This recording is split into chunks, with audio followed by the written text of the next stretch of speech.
आज पूरा देश गमगीन है, याद कर रहा है धर्मेंद्र जी को। धर्मेंद्र जी सिर्फ एक नाम नहीं, एक युग है। आज ये युग बीत गया। हिंदी फिल्मों के गरम धर्म धर्मपाजी, कोई ही मैन कहता, आज नहीं रहे वो। लेकिन 89 साल की उम्र में धर्मेंद्र के निधन के बाद आज मुंबई में जब उनका अंतिम संस्कार हुआ और तमाम उनके साथी सहयोगी बॉलीवुड के दिग्गज पहुंचे, तो इस बात का एहसास पूरे देश को हो रहा था कि हमने क्या खोया है। धर्मेंद्र जी कुछ समय से बीमार थे। आज वो मनहूस घड़ी आई जिसके डर से उनके प्रशंसक इतने दिनों से इंतजार कर रहे थे। कोई सुनना नहीं चाहता था इस खबर को, लेकिन धर्मेंद्र जी की आज वो नहीं रहे। उनकी एक चर्चित फिल्म है जीवन मृत्यु। आज यही जीवन चक्र पूरा हुआ। धर्मेंद्र जी की देह पार्थिव हुई, लेकिन उनका व्यक्तित्व आज भी उनकी फिल्मों के किरदारों में लोगों के बीच पूरी शिद्दत के साथ मौजूद रहेगा। जिंदा रहेंगे धर्मेंद्र जी हमारी धड़कनों में। 1935 में जन्मे धर्मेंद्र जी के लिए निधन पर आज शोक संदेश थम नहीं रहे हैं। राष्ट्रपति द्रौपदी मुर्मू से लेकर प्रधानमंत्री नरेंद्र मोदी, बॉलीवुड, राजनीति, अन्य क्षेत्रों के तमाम लोग आज अपनी श्रद्धांजलि दे रहे हैं। आज तक उन्हें नमन करता है। धर्मेंद्र जी कैसे थे? धर्मेंद्र जी ने 6 दशक में अपने फिल्मी करियर को इस खूबसूरती के साथ कैसे जिया, आज मैं इसी पर बात करने वाली हूं। लेकिन ये चर्चा शुरू करें उससे पहले धर्मेंद्र जी के निधन पर यह रिपोर्ट। जिस अभिनय में जिंदा दिली थी, जो सिने पर्दे से उतरकर दिलों को छूती थी, जिसने दशकों तक एक ऐसा सिनेमाई जादू बिखेरा हो कि यकीन न हो सके कि कोई अपनी कला में इतना मजा हुआ भी हो सकता है, उस शख्सियत का नाम धर्मेंद्र था।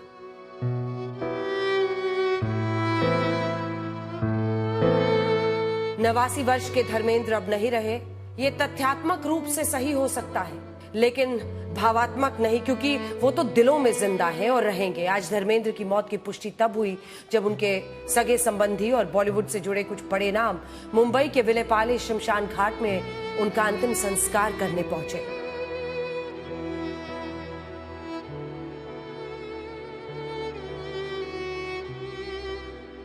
बहुत देर से मुलाकात नहीं हुई, क्योंकि मगर मैं टेलीफोन पे खबर करती थी। हॉस्पिटल से जब घर आए, वेंटिलेटर थे, सब कुछ। मैं सुना कि क्रिटिकल है, मगर मुझे उम्मीद कर रही थी that he will live till his birthday, 8 दिसंबर तक रहेंगे, मगर उससे पहले ही चले गए। मैं ये कह सकता हूँ कि बॉलीवुड में किसी ने भी मुझे पुत्र बोला तो वो आपके श्रीमुख से निकला था। और आप हमारे भारतीय सिनेमा के वो हीरे हैं, जब तक ये भारतीय सिनेमा है, धर्म जी हमेशा गरम रहेंगे और अमर रहेंगे। एक बहुत नेक इंसान इस दुनिया से चला गया। बहुत दुख हो रहा है। इतनी सारी पिक्चरों में काम किया, लेकिन बहुत दिल से काम करते थे। उनको बहुत जो शौक था, एक जज्बा था उनका कि मैं काम करूं। धर्मेंद्र जी किसी एक पीढ़ी के हीरो नहीं रहे, बल्कि पीढ़ियां धर्मेंद्र के अनुभव से, उनके अभिनय से रोमांचित होकर खुद को जवां महसूस करती रहीं। अपने फिल्मी करियर की शुरुआत से अंत तक ना उनका क्रेज कभी घटा, ना ही उनकी अहमियत। और इसीलिए जब इतने बड़े कद का कलाकार इस नश्वर संसार को छोड़कर गया, तो आम इंसान क्या खास इंसान, पूरा देश गमगीन है। राष्ट्रपति से लेकर प्रधानमंत्री और लोकसभा के नेता, प्रतिपक्ष से लेकर मुख्यमंत्री जैसे बड़े बड़े पदों पर बैठे लोगों ने अपनी श्रद्धांजलि दी। प्रधानमंत्री मोदी ने अपने शोक संदेश में लिखा कि धर्मेंद्र जी का निधन भारतीय सिनेमा के एक युग का अंत है। वो एक आइकॉनिक फिल्म पर्सनैलिटी थे, एक करिश्माई अभिनेता जिसने अपनी हर भूमिका में आकर्षण और गहराई भर दी। धर्मेंद्र का जनमानस पर गहरा असर था। 2004 से 2009 तक बीकानेर से वो बीजेपी के टिकट पर सांसद रहे। धर्मेंद्र जी 2012 में पद्म भूषण से सम्मानित हुए।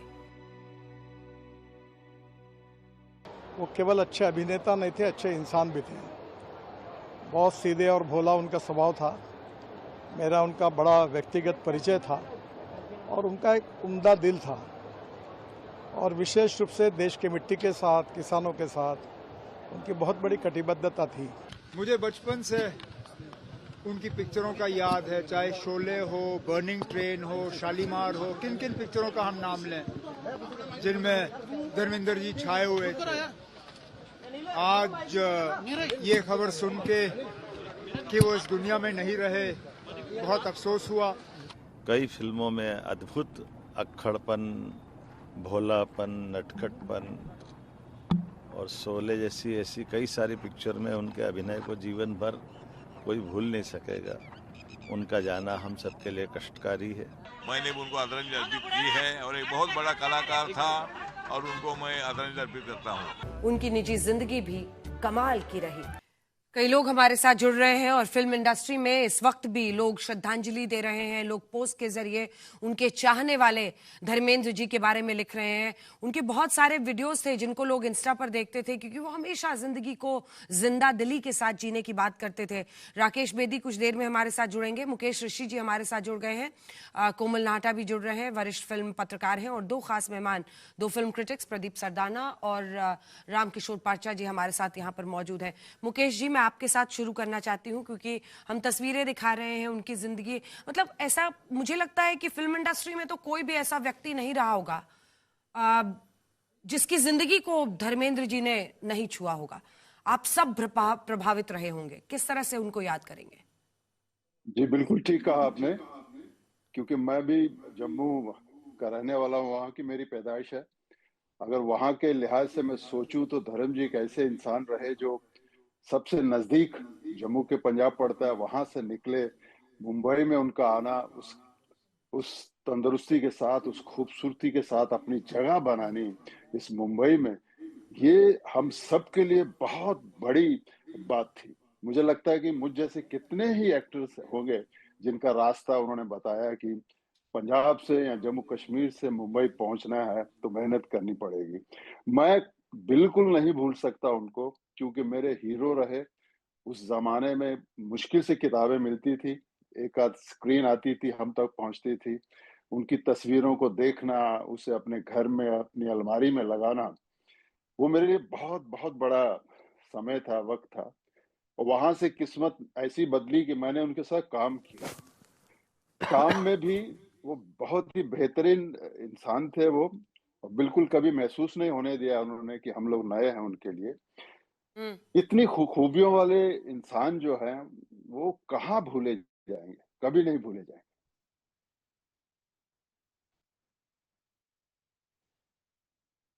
और अब कुछ ऐसा निजी अनुभव, चूंकि आपने काम किया, आपने बताया उनके साथ।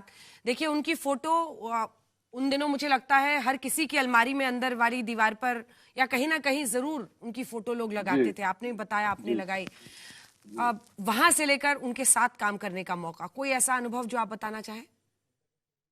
एक बहुत खास बात उन दिनों होती थी, उस वक्त वैन तो नहीं होती थी हर एक के पास, लेकिन जब बंगलों में शूट होती थी तो जो रूम होते थे वो मेन एक्ट्रेस को मिला करते थे।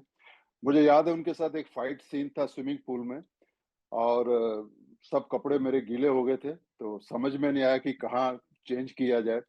तो सडनली मैं जब दरवाजा खोला तो धर्म जी वहां लेटे हुए थे, तो मैंने सॉरी कहा। उन्होंने, तो मैंने कहा मैं चेंज करने के लिए आया था। तो उन्होंने जो बात कही मुझे वो बहुत जबरदस्त थी। उन्होंने कहा, पुत्र ये शब्द है मेरे कल्यादानी है, ये सारी टीम रहेगा, आजा तू चेंज कर ले कपड़े अंदर। तो वो जो बातें थी, ये एक सीनियर आदमी जब इस तरह की अपना कैरेक्टर बना के रखता है तो हम जैसे लोगों पे कितना उसका वो पड़ता है कि हम सारी जिंदगी उसे भूल नहीं पाते। ऐसे कई छोटी छोटी चीजें रही उनके साथ में काम करते हुए, जो एंजॉय किया, जो कभी कुछ घर से ले जाते थे तो उनको देना तो इतने प्यार से वो खा लेते थे, और ऊपर से कहते थे मजा आ गया भाई, मजा आ गया। तो ये चीजें नहीं भूल पाएंगे।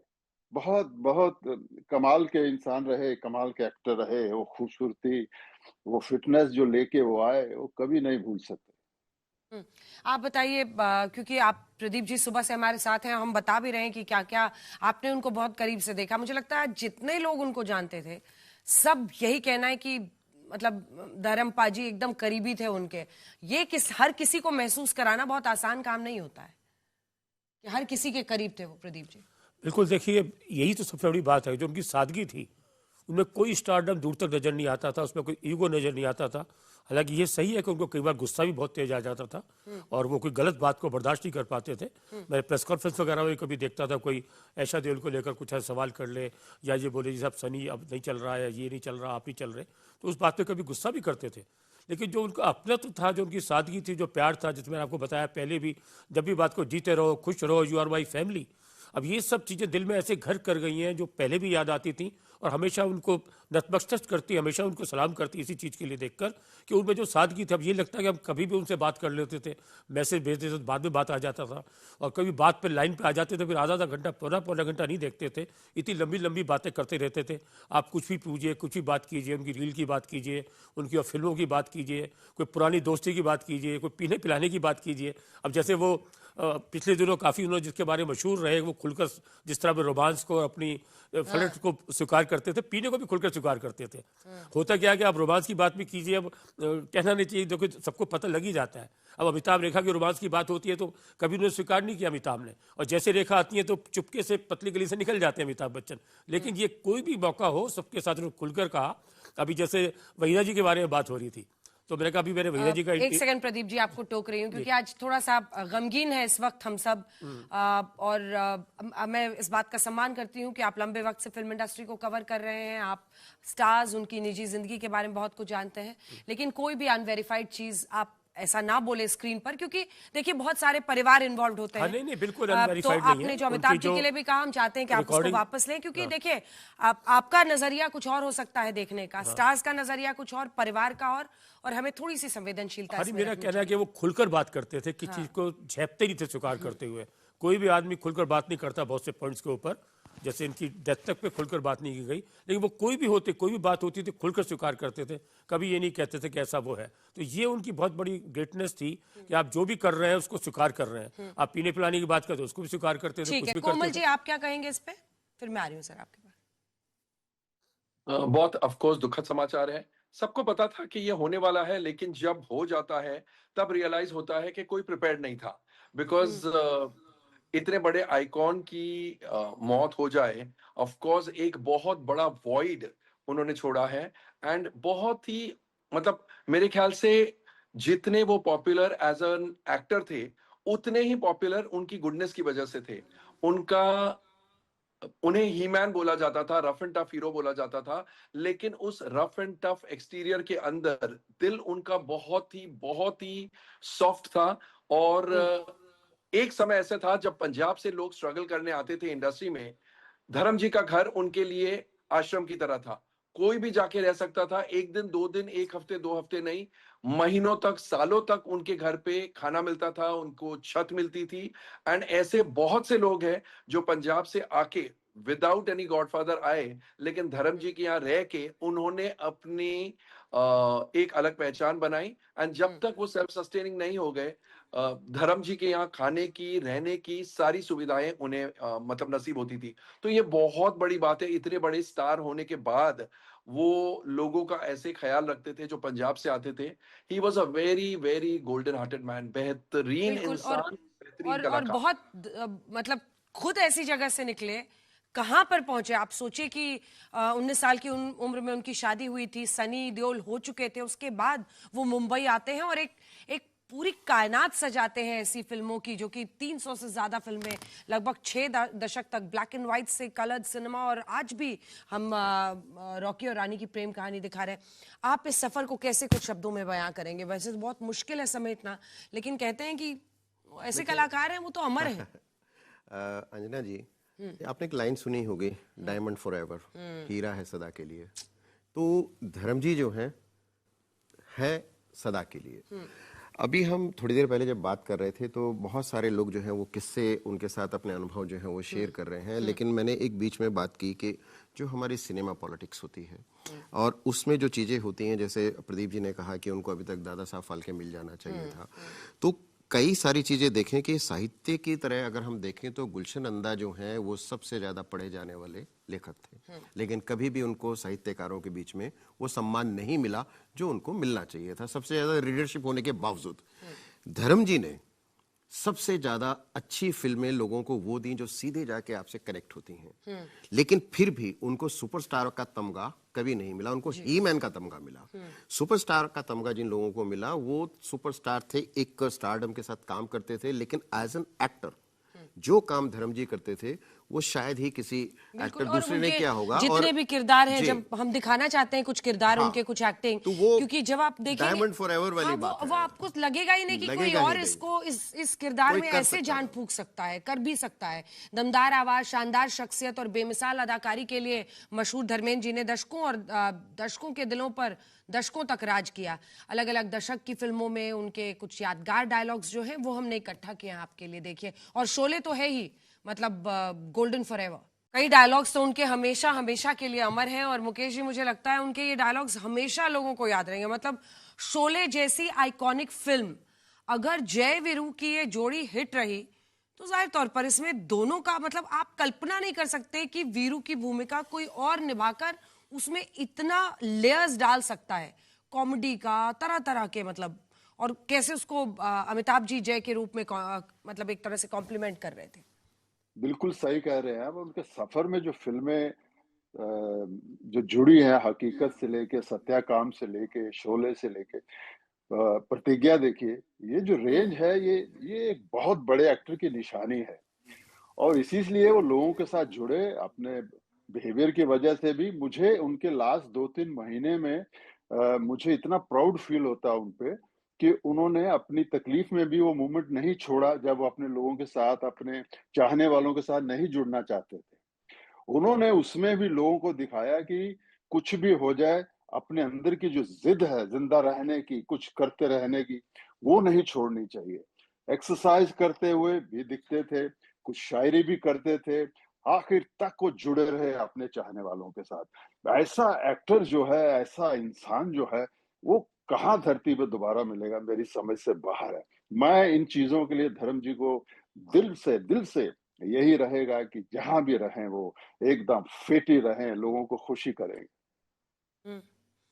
अब आपके पास आते हुए वापस आपको क्या लगता है, मतलब कौन सा फेज, क्योंकि आपने कई उतार चढ़ाव देखे हैं उनकी जिंदगी के, और ये बात तो हो ही रही है कि कैसे एक बच्चे के बाद उन्होंने फिल्म इंडस्ट्री में कदम रखा, फिर भी वो सफल रहे इतने दशकों तक, शादी के बाद, बच्चे के बाद, और वहां पर जाकर एक नई जगह पर बनाना। उनके पिता इसके खिलाफ थे, वो टीचर थे, चाहते थे ये भी टीचर बने, लेकिन वहां से फिल्में एक के बाद एक करना, जिस फिल्म के लिए आए थे वो बनी नहीं, वहां पर उनको काम नहीं मिला, तो फिर उसके बाद से नए सिरे से स्ट्रगल करना। आप ही बता रहे थे कि कैसे वो मनोज कुमार के साथ थिएटर्स के बाहर बैठे रहते थे, स्टूडियो के बाहर, की कोई देख ले, कोई एक काम दे दे। बिल्कुल। उनकी जिंदगी के अगर सबसे हाईएस्ट फेज और लोएस्ट फेज जो आपने ऐसा कुछ देखा हो जो शेयर करना चाहे। हाईएस्ट तो देखिए जो यही 75 वाला दौर था, 73 के अंदर उनकी एक साथ 10 फिल्में सुपरहिट हुई थी, 12 फिल्में आई थी। ये बहुत बड़ा रिकॉर्ड है, आज तक कोई नहीं कर सका। ये यादों की बारात, जुगनू, लोफर, झील के उस पार, इतनी सारी फिल्में लगातार सुपरहिट होना एक साल में, वो और कोई भी अभिनेता नहीं कर सका।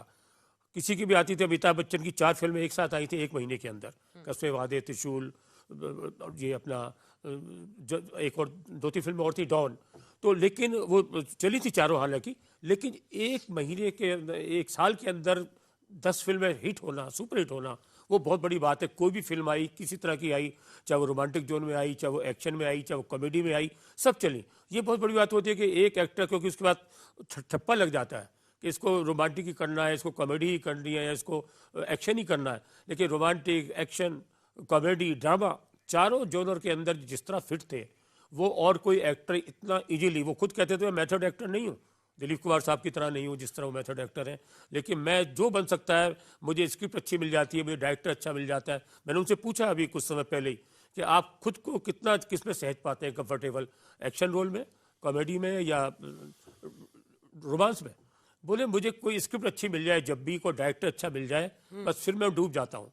मेरे को कोई भी, मुझे सभी अच्छे लगते हैं, और मुझे लगता है कि मैंने जहाँ तक है मैं सभी तरह रोल को निभाया है। हालांकि वो ये भी कहते थे कई बार कि मैं एक्टर कैसा हूँ ये तो आप लोग तय कीजिए, लेकिन मैं इंसान बहुत अच्छा हूँ, मेरी जो आत्मा है वो बहुत अच्छी है। इस चीज़ को कई बार उन्होंने कहा कि मैं एक नेक इंसान हूँ और मेरी नेक दिली है वो सामने आ जाती है। और मुझे लगता है वो साफगोई जो इनकी है ना, वो उनके एक्टिंग में भी दिखती थी। ये वाला मुझे मतलब जय वीरू की जोड़ी की हम बार बार बात कर रहे हैं और इस आइकॉनिक फिल्म की, तो ये हिस्सा दिखाते हैं जब वीरू के हाथों में उनका जिगरा जय जो है वो दम तोड़ रहा है। मतलब जबरदस्त इंटेंसिटी है इस शॉट में। उसके बाद उनकी ये धर्मवीर आई, तो उसके अंदर भी धर्मवीर की जोड़ी का काफी मशहूर हुआ, गाना भी मशहूर था। ये देखते हैं पहले। 7 अजूबे इस दुनिया में। उनके चाहने वालों के लिए बहुत भारी लम्हा है ये। इसकी कल्पना भी करना बहुत मुश्किल है कि क्या कुछ परिवार वालों पर बीत रहा होगा, क्योंकि धर्मेंद्र जी के आप लास्ट तक वीडियोस देखिए। हालांकि अब तो काफी दिनों से वो हॉस्पिटल में थे, तब बोलना मुश्किल हो रहा था उनके लिए। उसके बाद घर भी लाया गया, तब भी स्थिति खराब थी। लेकिन उसके पहले वो हर हाल में इंस्टा पे अपने वीडियोस डालते थे, जिंदगी जिंदा दिली की बात करते थे अपने दोनों बेटों के साथ आके। और उनके ऐसे कुछ पुराने वीडियोस बहुत वायरल भी हुए हैं बीते दिनों। एक बार आपसे एक रिएक्शन में इस बात पर लेना चाहती हूँ कि हम लोग हमेशा बात कर रहे हैं कि जो उनके अंदर जो एक वो किरदार था ना, मतलब उस गाँव का जो लड़का था, वो मुझे लगता है कि उनमें जिंदा रहा हमेशा। वो हमेशा उनकी एक्टिंग में भी जिंदा रहा वो गांव का लड़का। वो उनके चॉइस ऑफ फिल्म्स में भी जिंदा रहा। वो उनके लोगों से मिलने में, जैसे मुकेश जी कह रहे हैं कि थे पुत्र आ जाए शब्द है, तो ये वो आदमी जिंदा रहा। वो जो गांव वाला लड़का था वो जिंदा रहा। देखिए, वो गांव वाला लड़का भी जिंदा रहा अंजना जी। और आप एक चीज देखें, आप हकीकत जो उनकी ब्लैक एंड व्हाइट फिल्म है वहां से देखें, जब प्रिया राजवंश की डेथ होती है, तो जो इमोशनल सीक्वेंसेस उनकी फिल्मों में रहे हैं, चाहे वो दोस्त रहे, शत्रुघ्न सिन्हा के हाथ जब कट जाते हैं, शोले में जब अमिताभ बच्चन की डेथ होती है, या झील के उस पार में वो एक अंधी लड़की के साथ बात करते हैं, या फिर जीवन मृत्यु में जब उनका खुलासा होता है कि एक्चुअल में जो सिख कैरेक्टर उस फिल्म में है वो धर्म जी खुद है। तो आप देखें कि वो जो गांव का जो एक सच्चापन होता है ना, और जिस लरसते हुए आवाज में और जिन कपकपाते होठों में वो इमोशनल शॉट देते थे, वो आज तक कोई एक्टर नहीं दे पाया। कोई कहता है कि फला एक्टर की आवाज में ये बेस है, कोई कहता है वो इस तरह की डायलॉग डिलीवरी देता है। लेकिन जिस तरह की सिचुएशन में धर्मेंद्र जी ने अपने शॉट्स दिए हैं, खास तौर से इमोशनल सिनेमा में, वो मेरा ख्याल है कि आज तक मैंने नहीं देखा है। वो बनावटीपन उनकी फिल्मों में कहीं नहीं दिखता है। कॉमेडी में अगर उन्होंने काम किया तो हम कहते थे भाई इनको ये नहीं करना था। कई फिल्मों में आप देखिए वो जंप लगाते थे, और वो कैमरा वर्क ऐसा होता था कि लगता था कि ये शॉट थोड़ा सा और अच्छे से लिया जा सकता था। लेकिन जो इस तरह की फिल्में हैं, पारिवारिक फिल्में हैं, इमोशनल फिल्में हैं, जो ऑथेंटिक तरीके से उनके किरदार को स्पेस मिला है। और डायरेक्टर की फिल्म होती है। प्रमाण यही है कि रॉकी और रानी की प्रेम कहानी अभी अभी रिलीज हुई है, और इतना उन्होंने उसमें भी इस तरह का एक शॉट दिया है जिसमें रोमांस है। और अब 21 उनकी फिल्म रिलीज होने वाली है। 89 की उम्र में अगर किसी के अंदर इतना जज्बा हो काम करने का, तो अब इसके ऊपर तो कोई जा ही नहीं सकता है। मैं इतना ही कह सकता हूँ कि जैसे हीरा है सदा के लिए ना, तो धर्मपाल जी हैं सदा के लिए। बिल्कुल। एक शॉट जो वो मौसी वाला जो पूरा है, उसकी कहानी में चाहती हूँ आप प्रदीप जी हमारे दर्शकों को सुनाएं। मुकेश जी आप भी सुनिएगा। लकड़ी से ये पूरा पानी की टंकी वाला जो सीन है, वो मतलब आज के भी युवा बच्चे इंस्टा पे डालते हैं और रील्स और ये सब बनाते हैं उसके साथ। तो वो जो शॉट है, एक बार निकालिएगा शोले फिल्म का, जिसमें वो मौसी को लेकर बातें कर रहे हैं और टंकी से कूदने का, सुसाइड वो जो लोगों को डराते हैं। शादी चूंकि बसंती से उनकी नहीं हो पा रही है, और उस पे एक बड़ा दिलचस्प किस्सा है कि किस तरह से ये सेट बना था, और उनकी जिंदगी को जोखिम था तो उनसे मना भी किया जा रहा था। लेकिन वो ऐसा वक्त था जब हेमा मालिनी जी से उनका जो वो काफी करीब हो गए थे, तो ऐसे में उस दौरान वो उनको इम्प्रेस करने के लिए ये शॉट खुद देना चाहते थे। तो थोड़ा सा उसके लिए इंतजार करना होगा। जब वो सीक्वेंस आता है तब उस पर बात करेंगे। उससे पहले मुकेश जी आपके पास आ रही हूं मैं, क्योंकि वो सीक्वेंस के साथ ही आप बताइएगा तो दिलचस्प रहेगा। मुकेश जी, आप जैसे अनेकों ऐसे युवा स्टार्स होंगे जिनको इन्होंने प्रेरित किया है, और अपने घर पे भी जैसे कोमल नाटा जी भी बता रहे थे कि मतलब कोई भी आ सकता था, कोई भी आ जा सकता था, रह सकता था, इस तरह का उनका व्यवहार था। बिल्कुल सही है। ये मैंने बहुत कहानियां मेरे आने के बाद पता चला मुझे। राज बब्बर साहब ने भी मुझे एक बार बताया किस तरह लोग आते थे, परेशान अगर कोई होता था तो एक ही द्वार था उनके लिए, धर्म जी के घर किसी तरह पहुंच जाओ, आपकी जो प्रॉब्लम है सुलझ जाएगी। ऐसा भी हुआ कि बहुत से लोग कई बार आए, उन्होंने पैसे खर्च कर डाले, काम नहीं बना, वापस जाना है, तो वो भी इंतजाम उन्होंने किया। खाने पीने का तो वहाँ रहता ही रहता था। ये मुझे लगता है कि ये गाँव से ही इतना बड़ा जो बिगनेस होती है आपके, जिसे हम कहते हैं बड़े दिल वाला, ये गाँव से ही पैदा होता है। क्योंकि वहाँ लोग जो है मिल-जुल कर रहते हैं, सारा गाँव अपना रिश्तेदार ही लगता है, एक दूसरे के ही लगते हो। तो वो जब इंसान शहर में आता है तो वो बड़ापन लेके आता है अपने साथ में। वो धर्म जी की नेचर में, उनके काम में, उनकी हर अदा में वो चीज़ झलकती थी, उन्होंने कभी वो चीज़ उसे छोड़ी ही नहीं। शायद वही उनकी सबसे बड़ी प्रॉपर्टी बन गई थी, जो बिल्कुल। सिनेमा में भी और हमें बार-बार देखने को बार मिलती थी। बार दिखाई देती है। और प्रदीप जी, अब ये सीक्वेंस हम आपके साथ दिखाना चाहते हैं और हम चाहते हैं कि आप इसके बारे में पूरा बताएं हमारे दर्शकों को, कि कैसे ये शूट हुआ था, जो ये पानी की टंकी वाला सीन था। ये वाला सीक्वेंस, इसी के बारे में प्रदीप जी आपको बताएंगे। तो वो शॉट एक बार इनके साथ चला दीजिए। कोई कल्पना नहीं कर सकता कि लकड़ी का बना हुआ ये पूरा था, और क्या कुछ हुआ था प्रदीप जी, बताइए। देखिए, कुछ इस तरह का पिक्चराइज करना था कि किस तरह धर्मेंद्र प्रभावित करें मौसी को और किस तरह अपना वो दिखाएं। तो उस समय और कोई तरीका नहीं हो सकता था। हालांकि गांवों के अंदर उस समय पानी की सप्लाई नहीं थी, टंकी नहीं होती थी इस तरह। आज भी नहीं है, बहुत सारे शहरों में ज़्यादा है, लेकिन अब फिर भी पहुंच गया पानी जगह जगह। तो पानी जल से, नल से जा रहा है। तो लेकिन एक बना के चलिए, एक ऐसी बनाते हैं टंकी पानी की। तो एक लकड़ी का सेट बनाया गया पूरा। तो उसमें जो है इनको कहा कि वो आपको ऐसे ऊपर से करना है, पीछे से जाने का रास्ता था।